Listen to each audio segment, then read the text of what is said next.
Ladies and gentlemen, welcome and good afternoon.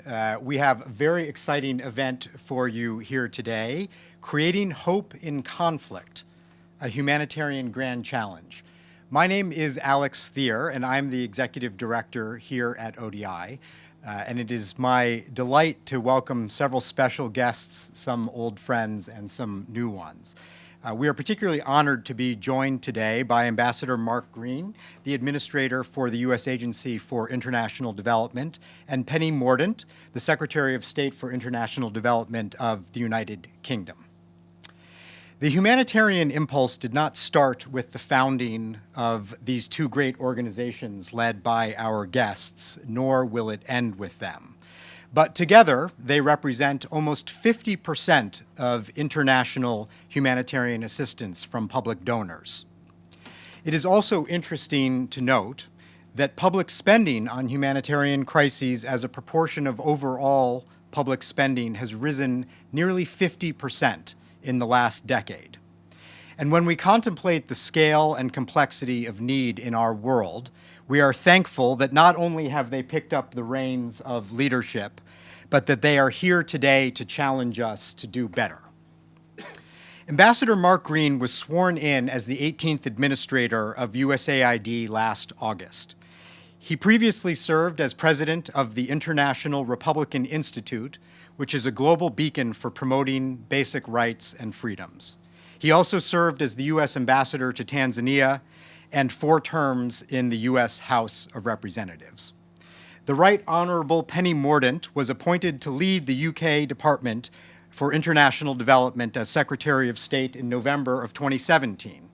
Elected as a Conservative Member of Parliament in 2010, she served previously both as the Minister of State for the Department of Work and Pensions and the Minister of State for the Armed Forces, the first woman to do so.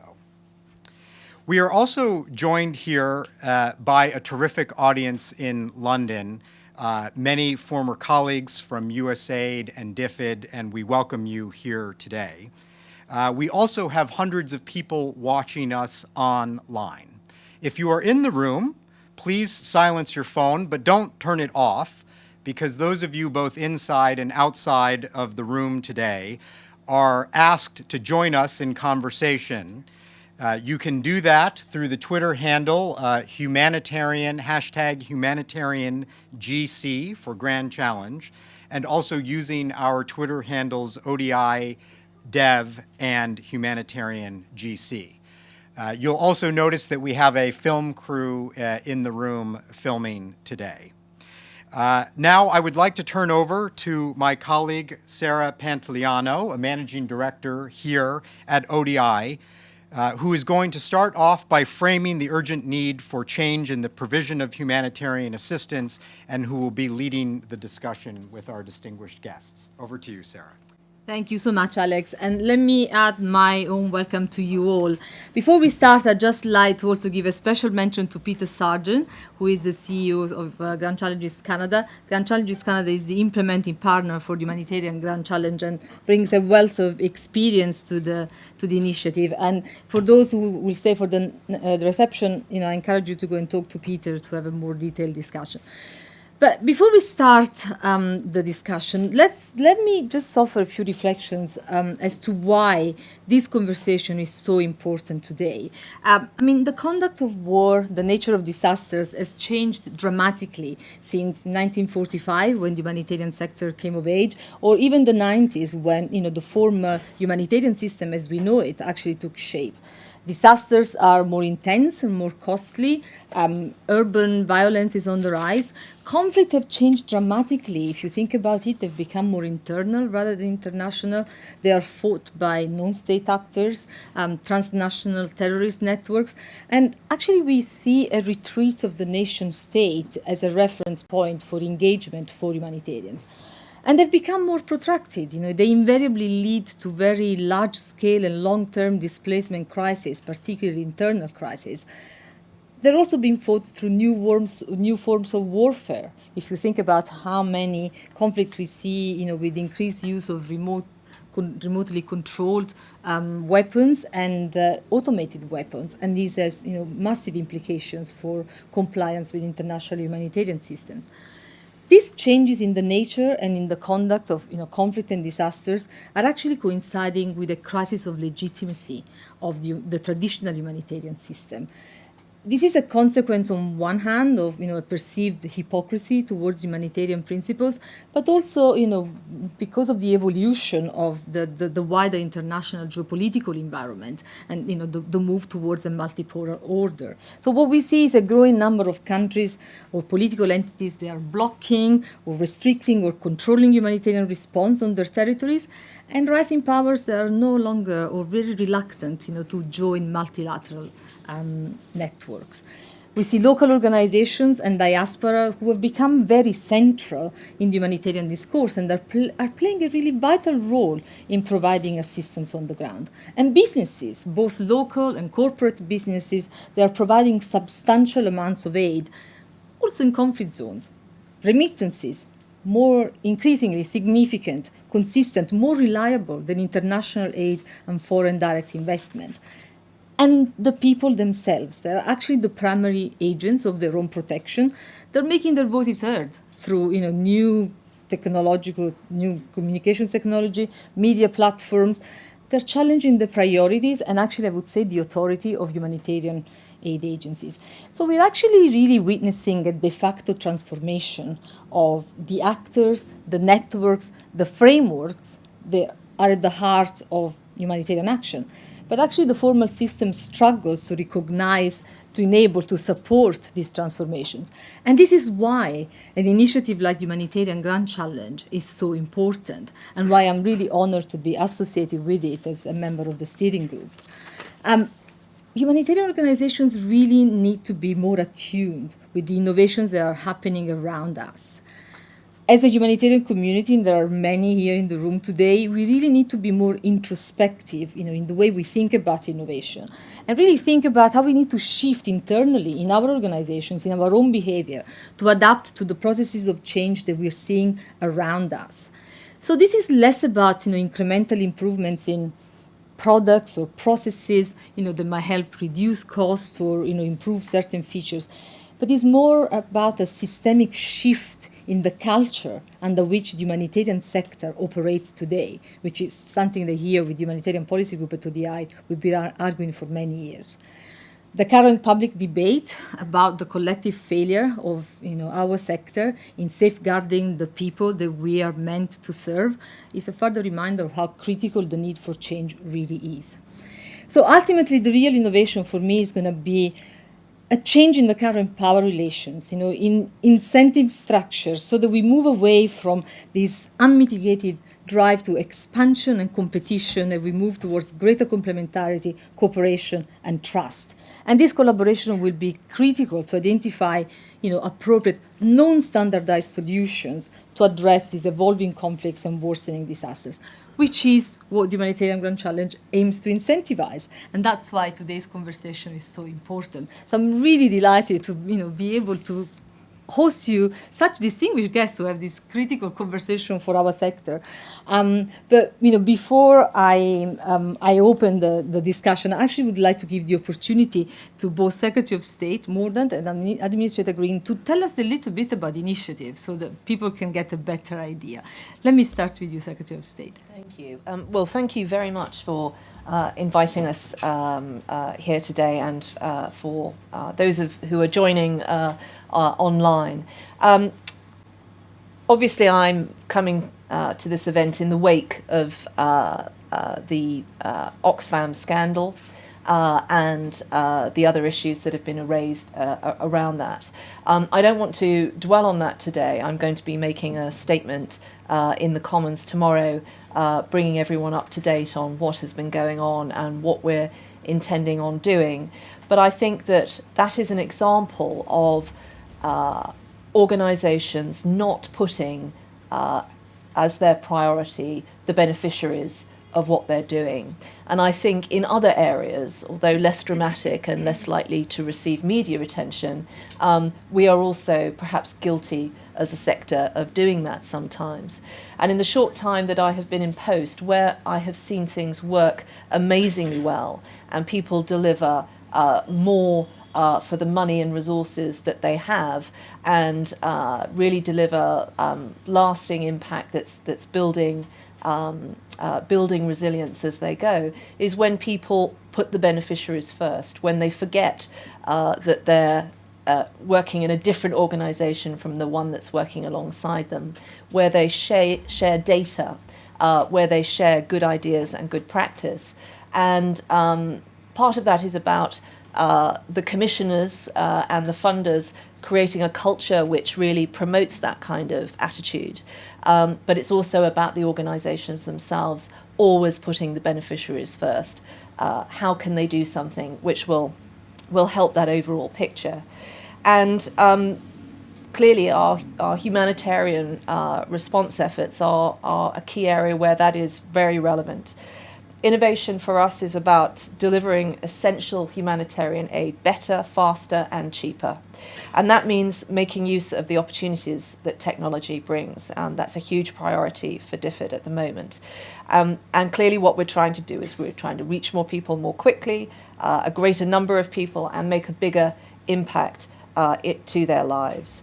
One of the biggest shifts we've seen in the humanitarian sector most recently is the shift from giving aid in kind to cash. And at the World Humanitarian Summit, DFID committed to more than double its use of cash in crises by 2025. And this, I think, will be transformational. The World Food Programme estimates that it has reduced its delivery costs to reach Syrian refugees in Lebanon by 30% in using cash, saving huge amounts of money and enabling resource to go further. And there are broader benefits to local economies too. Every dollar spent generates up to about $2 of GDP for the Lebanese economy. And I want to know what the next big thing is going to be. What will be the critical change to how we deliver humanitarian aid to the most vulnerable? Mobile technology has huge opportunities. For instance, data used to be collected laboriously by hand. Now it can be transmitted through mobile systems almost instantaneously. We supported at DFID a mobile app that allows household food security data to be collected from areas that we could not otherwise get to. And that tool has now been rolled out to 28 countries, including DRC, Yemen, and South Sudan. And we're also looking at how we use unmanned aerial vehicles more effectively by mapping areas devastated by natural disasters, locating where people are and what they need, and restoring emergency communications, or delivering critical supplies in areas where roads are impassable. And that is the thing I can tell you that exercises the House of Commons greatly, is when we know there's a group of people that we want to get help to, and we don't have the answers as to how to do that. And it is essential to me that all of those innovations are benefiting people most in need, women and girls, and people with disabilities. For example, DFID supported the design of a new lightweight emergency response wheelchair. But that level of investment is nowhere near enough. And we are really stepping up our activity in this area. And as we prepare for the Global Disability Summit in London this summer, I want to see more innovation to meet the needs of people with disabilities. And the focus of this new challenge fund on conflict areas is right, because that's where people need our help the most. It's important as we do this that we do it in partnership with the private sector. That's not replacing the vital work other sectors do, but it's bringing in a new set of skills, new technologies and ideas, and helping us really pick up the pace. Equally, we need the voices and experiences of affected communities to be front and centre in this work. I really want to champion in my tenure the use of technology and innovation. And that's why I am pleased today to be announcing this new partnership with USAID and the Grand Challenges Canada today. We and USAID are each contributing just over £5 million to launch this new Grand Challenge, Creating Hope in Conflict. And by working together, we can bring about real change and have deep and long-lasting impact on the lives of those people who need our help most. Thank you. Thank you so much. Exciting to hear.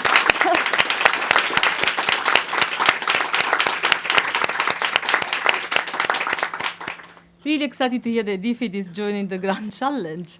That's great. Administrator Green, tell us more about the initiative. Well, thank you. First off, let me say how much of an honor it is to be here with my friend the Secretary, and with many of you who I've known for some time. Also, my mother's from London. My father's South African. His parents are from England, so I feel like I'm coming home, and I appreciate that very much. So I've been administrator for just over 6 months, and it seems to me that the two great movements or thrusts that I see in the world today, one very negative and one very hopeful. The one that's very negative is the displacement of people. We have 70 million displaced people in the world today. It's an extraordinary thing. We have children being born in camps and in settlement villages. They're being raised in those camps and villages. And the challenge to all of us in being able to provide services so we give them some semblance of normality in their lives so that, God willing, the gates open, the fence come down, they're not vulnerable to some of the worst possible exploitative forces. So that to me is the great dark trend. The great positive trend, I'll put even one notch above technology, and that's the burgeoning relationship I think the development community has with the private sector. For the longest time, we in the development community believed that we were the only ones entitled to move in these communities, that we were the source of all goodness and lifting lives. And then eventually we said, okay, we're not the only ones. You can join us if you give us money, right? So we did work with the private sector, but only if we could get them to perform and dance exactly as we wanted. In this day and age, everything has changed. And we recognize that enterprise itself, the ingenuity, the spirit of innovation that it brings to projects and problems and solutions is a good unto itself. It's what makes technology work. It's not simply, obviously, the tool itself. It's how we apply it.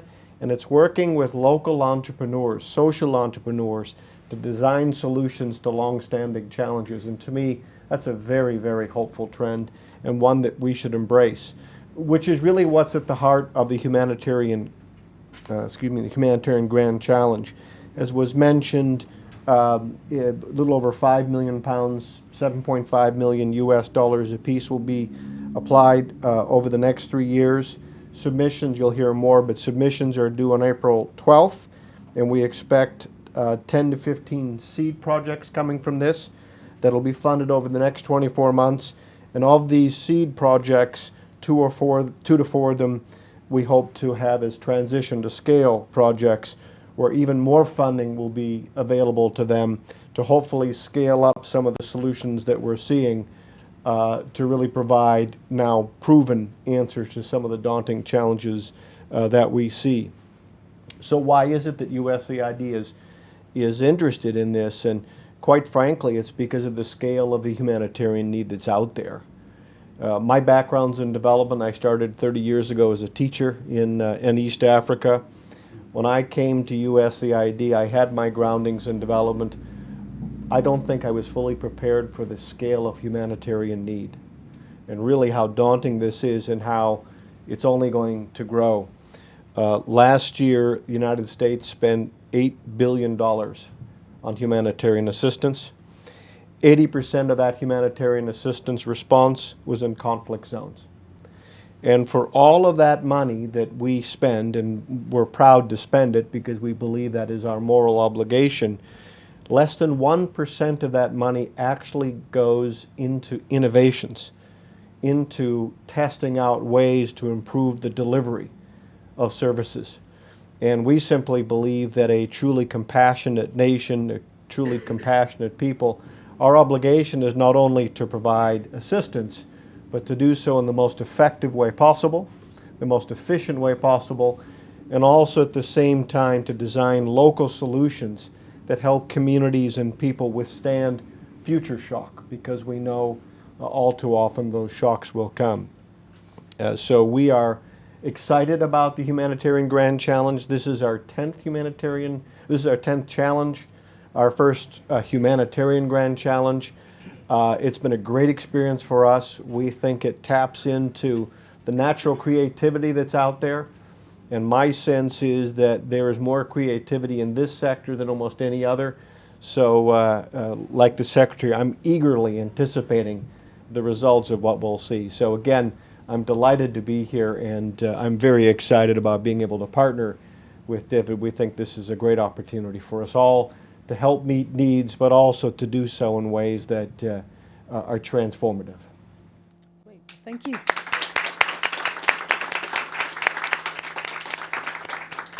Let's watch a short video on the Humanitarian Grand Challenge. Just a minute.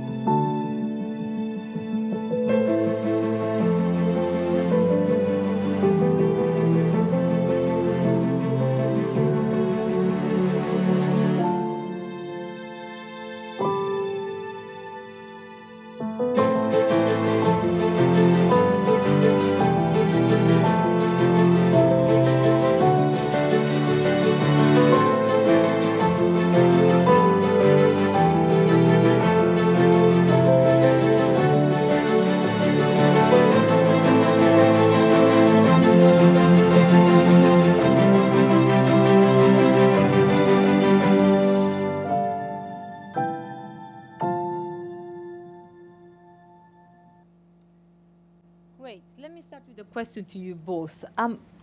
What do you really hope that the Humanitarian Grand Challenge can achieve? Is there any particular area, any particular problem with humanitarian delivery that you're hoping this can be addressed with the new initiative?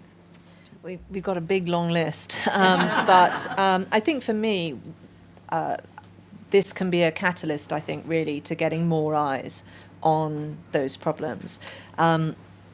I think that, again, coming into this sector, and I have been in post marginally less than Mark, but it's very clear to me that if you look at our sustainable delivery goals, we are way off actually delivering them. Sustainable development goals. We're way off delivering them. And what we need to do if we really want to deliver them is pick up the pace, and we have to work much smarter in doing that. There is massive waste within the humanitarian delivery system at the moment, and there are many examples I can point to just in recent years being in Parliament where you see a situation that if you could only get there, if you could only deliver a particular piece of equipment or find a way of getting through obstacles, you could help someone, but you just don't have that option. So we need some new answers, and we need smart people everywhere to be focused on these issues. And so I think this can be a catalyst, as well as addressing that specific list. It can be a catalyst to really helping other sectors wake up to the opportunities that are out there. I know from previous ministerial roles that I've held, people move quicker than commissioners in government. Technology moves quicker than we can ever hope to keep up with. And so by changing that dialogue, by throwing problems out there, by asking for help and being explicit about it and building networks around that, which is, I think, it will be one of the effects of this, that will be game-changing. And to me, that is the only way we are going to meet those objectives, and we're going to meet the demand on the humanitarian front, which is out there now. Absolutely. Any particular ambition for you? I'm like Penny. It's more general. I don't want to prejudge, but I think one of the problems in the development sector, the development community, is for far too long, when faced with a challenge, what we've done is look inward first. Spend a lot of time looking inward, craft something that's almost certainly not quite a perfect match for the communities we're trying to serve, or simply outdated. What I'm always struck by is the enormous creative energy that we see at the local level, local communities. It's often frugal technology. I often tell the story, when I was a teacher in Kenya 30 years ago, we had one wind-up telephone in the village. You literally had to wind it up, and you'd say, operator, give me Nairobi, and you'd put the phone down. A half an hour later, your call would go through. 10 years after I left that school, I returned, and I ran into one of my former students. And I asked him if he knew where a certain student lived. He said, sure. I said, can you go get him? Of course, he pulled out his mobile phone and called him. 10 years later, when I visited, my driver was taking SIM cards and sticking them in and out and moving calls around and doing transactions. And I was watching malaria tests get processed. Back here in London and in Washington, D.C., we're so far behind. We think we're really smart and we think we're cutting it. We're so far behind. I think on the local level, there are wonderfully creative solutions that will help all of us in what we do if we just listen and incentivize. And so I think the great thing about what we're undertaking here is that's just what it is. We're going to listen, we're going to incentivize, we're going to test, and whatever works, and I'm certainly not smart enough to prejudge it, we'll scale up.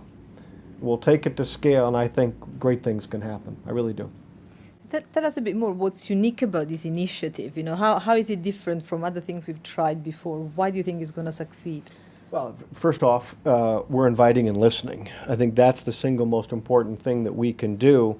And we're also focusing it on the particular nature of challenges and conflict. If we focus only widely, I don't think we really deal with the particular challenges that we see. Some months ago, we had Global Innovation Week back at USAID with the Gates Foundation, and I walked through the innovation marketplace, it was called. I've been on the job about 2 weeks, so I had nothing whatsoever to do with it. I contributed nothing to it other than seeing incredible things where we saw briefcase-sized solar batteries that could power all the electrical needs for a significant part of a refugee camp.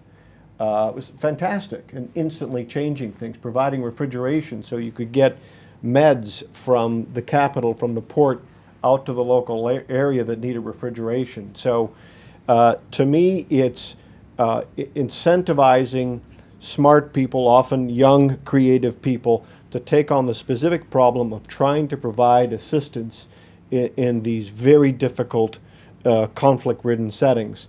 And I think we'll see, as I said, I'm very excited. I think we'll see great things. Great. Secretary said, why do you think the sector has struggled so much to innovate deeply, systematically in the past? I mean, of course, there's the odd exception, but largely, there's been a difficulty for the sector to overcome a number of barriers. How can the challenge help that? Because I think it is calling a greater number of people to come and help, and I think it is ruthlessly focused on the results. We've got this much resource, guys. Here's the need. Here's things that we have failed to do in the past that we know are problems. Do you want to carry on like that, or do we want to change that? And so I think it will really get an interest, I hope, and some focus from other sectors. I think also it will hopefully be a catalyst to the humanitarian sector recognizing what it's got that can help. I have to say, the kind introduction earlier on, I used to command UK armed forces, but I've never felt more powerful as a minister than when some geek said to me, "You can mandate a data set? Wow." There are, sometimes we actually don't recognize what we've got that can help, and sometimes we need someone else to tell us, if you could just tell me these things, I could solve this for you. So I think it's really about getting smart people to work on these problems. Donors and commissioners, we need to behave differently. I was wrestling with all sorts of problems as Minister for Disabled People, and the normal way of responding to that was that we would we would figure out what the answer was badly. We'd then run a very lengthy procurement process to get someone to deliver it for us badly, and what we did was we just posted the problem up and created a network of smart people working in tech who were interested in this, and I'd do that about 9 a.m. and at noon someone would come back with the answer and say, we'll give it to you for free. So I think there are it's really mobilizing other organizations to this cause and recognizing actually how we can help do that, and I hope that will be something else that will come from this initiative. You've both mentioned engaging the private sector, and we've seen, tremendous progress in the last few years in, colleagues from the corporate sector engaging in humanitarian action. But they often say how frustrating it is for them to engage with a sector that moves slowly, that is, not always appreciative of the capabilities that they bring, of the great skills and strengths that they bring. How can we better incentivize them, both through this initiative and generally, to engage with the humanitarian sector? Well, again, I think a grand challenge is one of many mechanisms, but is one that begins with listening, which is not something we're very good at in the public sector traditionally. And I think it's also recognizing that that we're willing to look at almost anything in terms of what can be done. Let me give you an example of a very simple innovation that came out of a challenge like this that I think is small but remarkable. We're doing something with MasterCard, the Smart Communities Coalition, which is bringing together 15 different organizations. They're working in 5 refugee camps, and they're working around a very simple problem. When refugees go to these camps, they have to fill out something like 20 different hard paper forms, stand in line, go through, get them processed. It's a system that is just open, as you can imagine, to mistake, if not something more serious than mistake. And so we can digitize these with a simple card, one application, take it with a card. We get instant oversight, absolute transparency, and we're able to make sure that the people that need services are getting them. So it is being open to that which the private sector has been. This isn't even cutting edge technology, right? This is old technology. We're just catching up. I think the way that we change things is a system that says, what do you got? We want to work with you, and we're interested in trying things out. And again, we're not even talking about earth-shattering, headline-breaking technology. We're talking about fairly simple applications of technology that's long since been in place.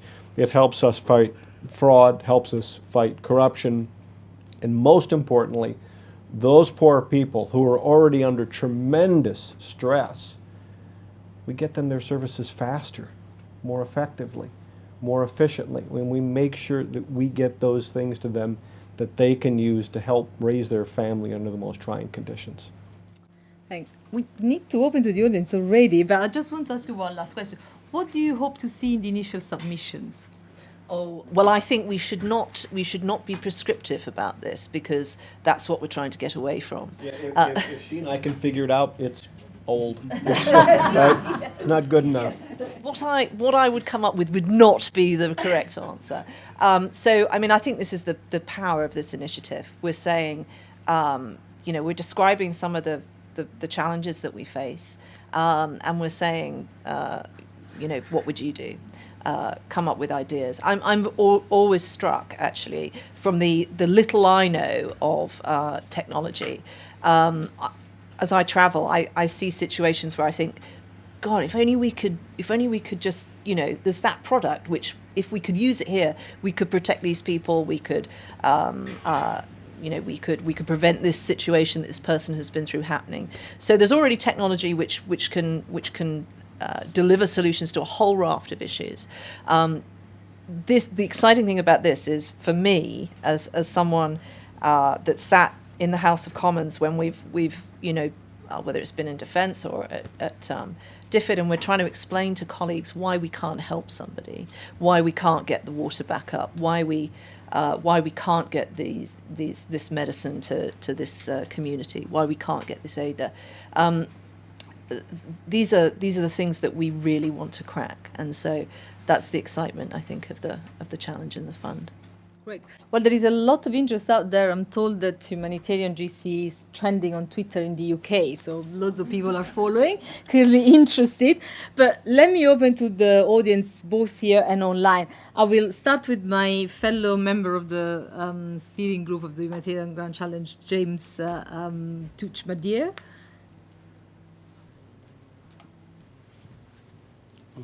Good afternoon, everyone. I think for the sake of the people that are behind me, I will go to the front, if you don't mind.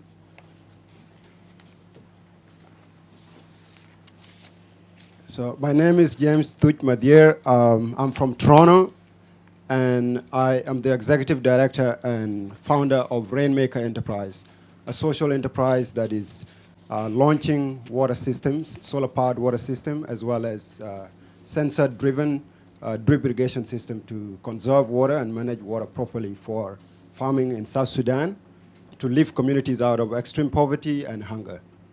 I'm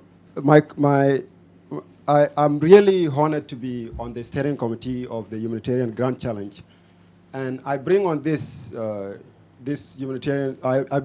steering committee an intricate knowledge of experiences in conflict-affected zone as someone who was born in war-torn Sudan and grew up into it, and got forced to flee the country, escaping becoming a child soldier to a refugee camp, and later on coming to Canada.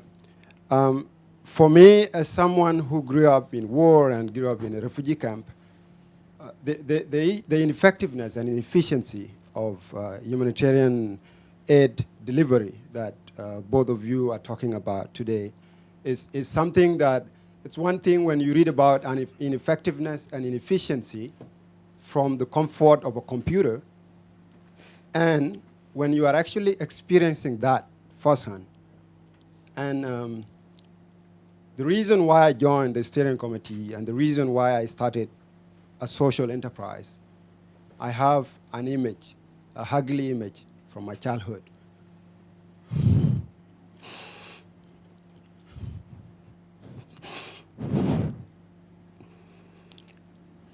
Of someone who died of hunger in my presence as a child. Yet when food aid was being controlled by people who are powerful within the country. And at the same time, there are reports that are given out in humanitarian work and international development of the aid that has been delivered to people in those places. For me, these inefficiencies are so hurting, especially when you know that we have a chance as a people with the ingenuity and innovativeness that we all have in order to see these inefficiencies. And I feel encouraged to see the political will that both of you, Ambassador Green and Secretary of State, bring on today on the stage. I'm really, really encouraged by that. And I'm also happy to be on the steering committee to steer towards the direction that should actually help the people that are really impacted by this humanitarian crisis to get themselves out of the problems that they are in. So my question to you, Ambassador Green and Secretary, is how are we going to avoid the same traditional form of top-down interventions within these innovations that we are trying to seek, so that we actually allow the people that are really, really impacted by these challenges to come up with their own innovations and address their own problems themselves? And how are we going to level the playing field in an already imbalanced, globalized world, especially when it comes to issues of technology? Conflict-affected areas are the least places that you would expect access to technology. So thank you. Thank you, James. The lady there, Joe, can you please introduce yourself when you take the floor and say if you are affiliated? I'll take 3 or 4, and I've got a few online as well. Please be brief so we can get a lot in. Thanks. My name's Jo McCray. I was interested, it's great to see this challenge being launched. I was wondering, beyond money, what are the important ways that you'll be helping to accelerate innovation? I think we've seen with the scale-up of cash that what was critical in terms of enabling that scaling was for donors to be giving the system a really big nudge. So it's great to have investment in the products and processes, but how will your organisations help to incentivise scale-up? Thanks. Thanks. And the gentleman here in the front.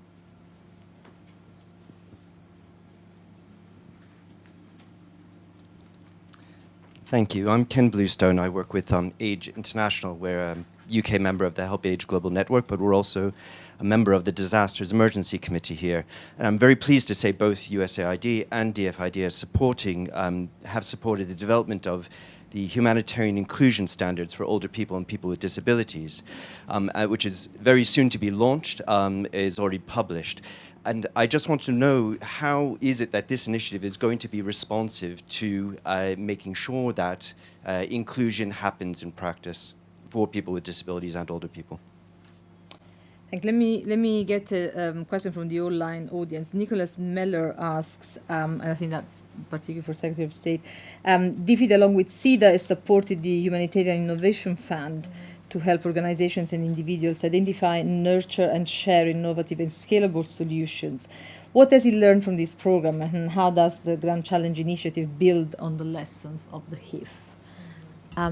Maybe we'll start with this. I don't know, Administrator Green? Sure, there's a lot there. Thank you, and thank you so much for that question, my friend from South Sudan.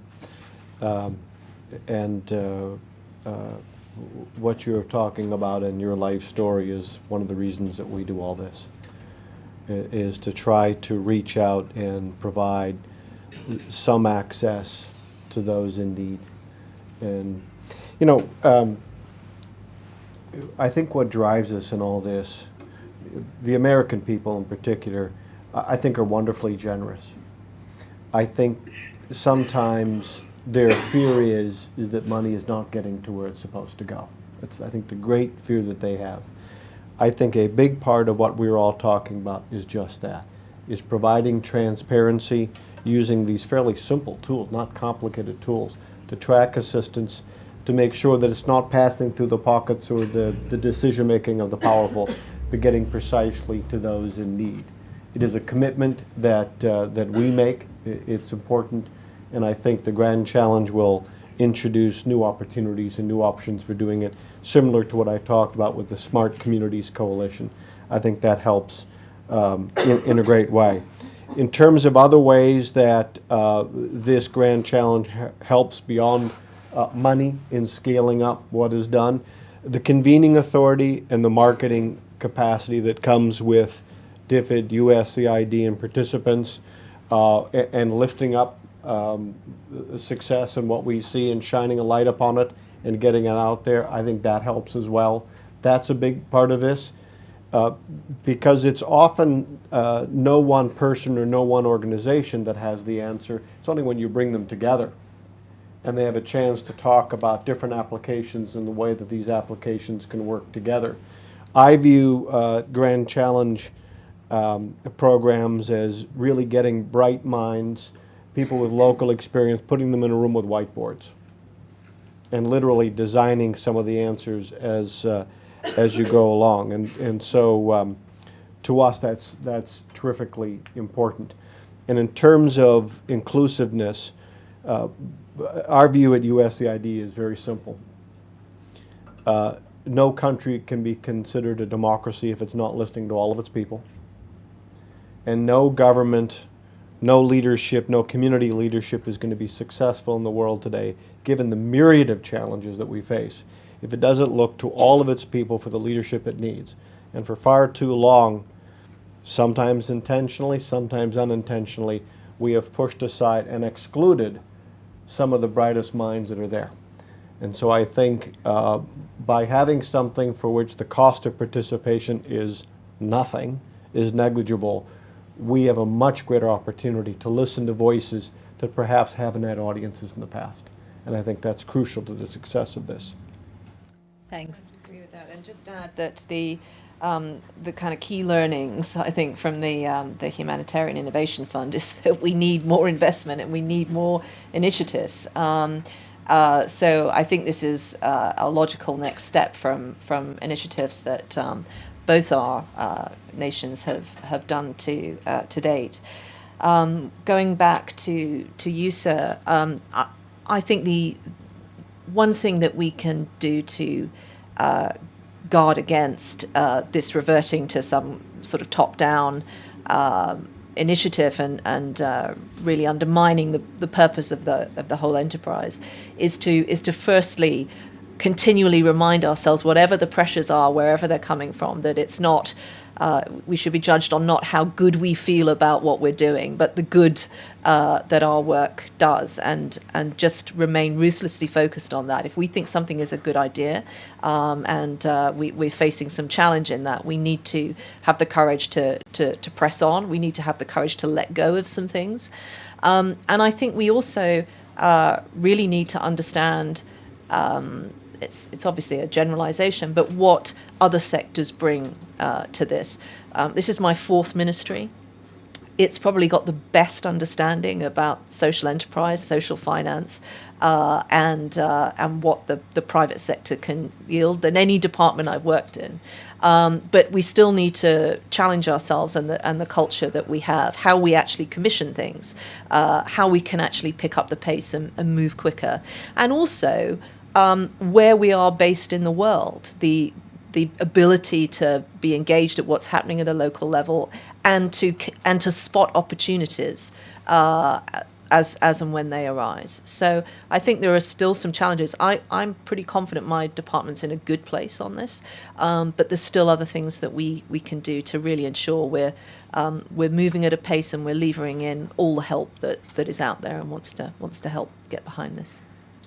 To say a word on the inclusion question, I know how committed you are to the issue. Yes, absolutely. I mean, this is really vital. We are trying to keep a focus on this in the run-up to the summit, and we feel that we've been pushing it an open door. In part, maybe we've given permission for people to do a bit more on this. I think sometimes, particularly with issues like disability, people feel because it's so difficult, or that they're starting from a bad place, that they can't do more. So I hope we can create a bit of momentum behind this agenda and really push that. The World Bank have committed to collect disability data in a much more rigorous way and to set some stretch targets for the bank. But I think that the other thing that we can do is just to really ensure that those people's voices are heard in all of this.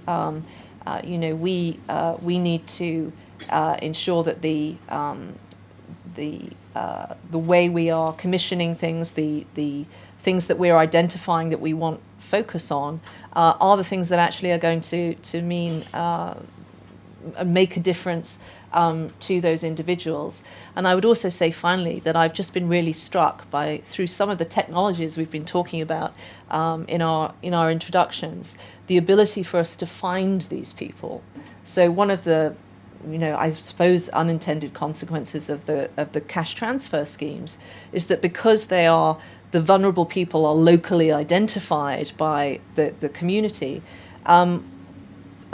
disabled households are being registered in a way that they wouldn't have done for a long time. So I think there are some real opportunities here for disabled people and other marginalized groups. Excellent. I know that a lot of people want to come in. I can just bring in one or two telegraphic questions. Have to be really super short. The gentleman at the front, you've been.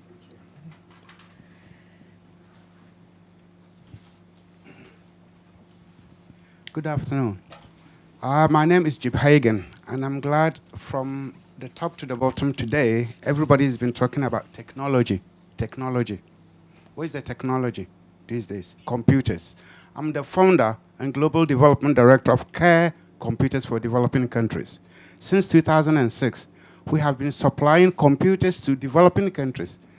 But our biggest challenge, that is to go to you, the panel, is today, Oxfam scandal is being exposed by DFID. Right. Now, how can DFID and ODI help to investigate the scandal of UK shipping companies' activity in developing countries too? We have been victim of all kinds of things, and my MP, Tim Lawton, is well ahead of this game, and I got a letter here, he sent it to Ghana High Commission. Thank you. We Okay. really very short questions to start with, please. Gentleman at the back there, yes. Thanks. I'm Rob Williams. I work for War Child UK. I'm really excited about this whole prospect of funding for innovation. We've talked about technology. We've talked about technology helping us to deliver basic needs like food, water, and shelter. I have lots of other ideas that I want to put in, but I want to check first, is this fund interested in delivering the other things that people in crisis need that can't necessarily come off the back of a truck? I'm thinking about access to education for the children and young people that we work with, access to opportunities to make a living if you're in a refugee camp, or to find a solution to your livelihood problem if you're on the move. Are you open to technological fixes or even other fixes that can open up all of those things that actually people also need, as well as basic food and shelter? Thanks. And if there is a lady at the back, I'd like to bring, or maybe at the front here. Hi, I'm Bryony Everett. I work for IMC Worldwide. I'm just interested in two things, really. One is the IP issue, if you're working with private sector companies, and how you make sure that that intellectual property is available to other people too.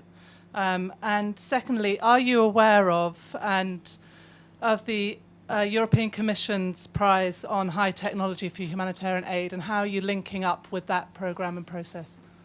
Thank you. Thank you.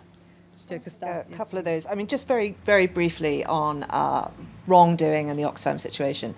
I'll be making a statement tomorrow, but I can assure you, any processes we're going through with the third sector and the humanitarian sector, we will also be doing with the private sector. This is everyone. So, and the other moral of this story is that if you see wrongdoing going on, whether it's with a shipping company or it's about aid distribution, report it. You can report it to DFID's whistleblower hotline. I know Tim, and I'm sure he will be beating a path to my door. So that's the first thing I would say on that. Just on the IP situation, I mean, I think we can learn a lot by looking at other sectors. So in recent years, there's been a big push in the UK on research, life sciences in particular, and changing the culture of whether they be pharmaceutical companies or academic institutions or whoever has smart people working on the same problem but not talking to each other, that we find ways of getting them to talk to each other and collaborating and getting to the answer faster. So looking at how to share IP, and I think this is clearly an issue for the sector in the brief time I've been here, but also really looking at thinking how we get stuff to scale. Just to give you a very brief example, you may know the BBC Two program, The Big Life Fix, which is kind of like the broadcast version of this. You know, what's the challenge? Let's get smart people to solve that problem. One of the big challenges they had when they came up with all these solutions was how do we get them to scale? And actually the answer for each one is not necessarily the same. So some people would just post the 3D printing instructions online and let everyone use it, and that was the best way to get it to scale. But in other cases, it was about protecting the intellectual property, and it was actually creating a business from it. So there won't be one answer, I think, for the brilliant ideas that are going to come from this challenge. And we just have to think about, not necessarily us, but others as well, what is the best way of getting this to as many people and getting the most good to come from it as possible. Thanks. Do you want to address the question about education? Is the Sure. Grand Challenge interested, It's a or great livelihoods? And it is something I always tell people always ask the question, what gets you up in the middle of the night? What gets me up in the middle of the night are kids being born in camps, raised in camps, growing up in camps, without sufficient access to education, without sufficient access to nutrition, because God willing, the gate's going to open and the fence is going to come down someday, and we're going to expect them to be productive members of society, and I worry they're going to be vulnerable to the worst exploitative forces if we fail to find ways to provide education, and not just the basics in education, but civic education and connectivity to the world around them. A couple of weeks ago, I was in Raqqa, Syria, and the limited role that USAID plays there is helping IDPs, Rakhans, who want to go home, and they're just looking for the restoration of essential services, water, electricity, meds, some semblance of education. They all indicated to us, you do that, we go home. And so it's being able to provide for those needs so that people can live in their own homes, that they can go back. Otherwise, these great forces of numbers are transforming the world in a way that troubles all of us.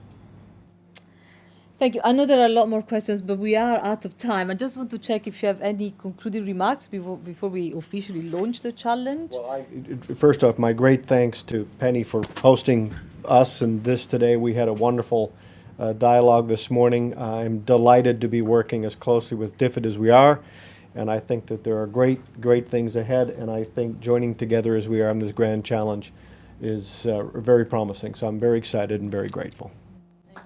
And just to reciprocate, one of the themes of our discussions, and actually this is we had our strategic dialogue, as it's called today, but it's our second of the year. So I did a trip to Washington earlier this year, and I think that whatever we're trying to do, whether it's get the humanitarian system to be more efficient, to really harness the capabilities in the private sector, or whether it's safeguarding issues, whatever it is we're trying to do, and we have this joint agenda, for us to do it together in concert and with other nations.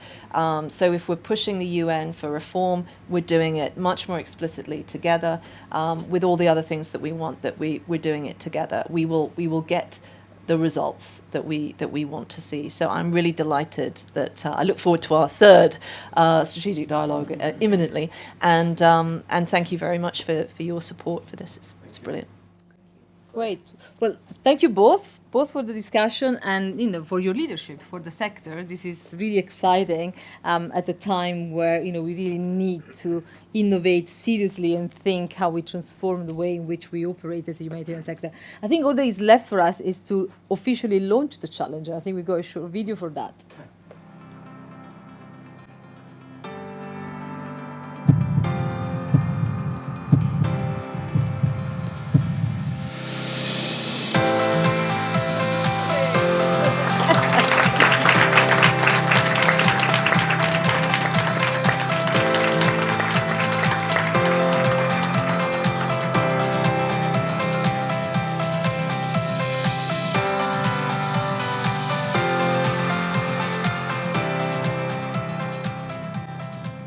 Well, thank you, everyone here. Thank you to the online audience. But please join me to thank the Secretary of State, Administrator Green. Join us for tea and coffee for a bit of a networking reception. But first of all, a big thank you for being with us today.